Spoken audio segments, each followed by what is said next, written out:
आपल्या आयुष्यात सुद्धा आत्तापर्यंत केला नसेल तर आपली आवड जपण्यासाठी किंवा अन्य चांगल्या गोष्टी शिकण्यासाठी आपल्या आजूबाजूला भरपूर चांगल्या दृष्टिकोनातून चांगल्या गोष्टी आहेत. पण मग त्या आपण का करत नाही? तर कुठेतरी हे काय म्हणेल, ते काय म्हणेल, मी आत्तापर्यंत केलेलंच नाही. हो, मग माझ्यावर हसतील, मला काय म्हणेल?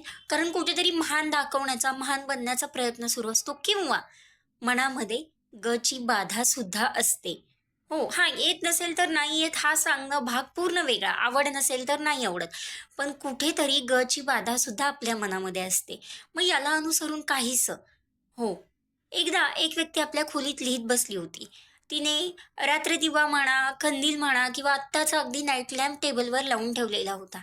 लिहिणं झाल्यानंतर बऱ्याच वेळानं त्या व्यक्तीनं तो दिवासुद्धा बंद केला. तिच्या लक्षात आलं, की "अरे बापरे! खोलीत तर अजून इतका सुंदर प्रकाश कशाचा आहे?" तर तो प्रकाश चंद्राचा होता. मग तो प्रकाश कशाने रोखून ठेवला होता? तर एवढा मोठा चंद्राचा शीतल चांदणं तो प्रकाश एवढ्याशा दिव्यानं रोखून ठेवला होता. मग आपल्या मनातले किंतु, परंतु किंवा ची बाधा आपली प्रगती रोखून ठेवते. अगदी साजेसं उदाहरण. बघा पटतंय का? आणि पटकन सबस्क्राईब करा. शुभदा शरण्या आणि सर्वज्ञा म्हणजे येणारा माझा प्रत्येक नवनवीन व्हिडिओ आपणाला समजला जाईल. धन्यवाद.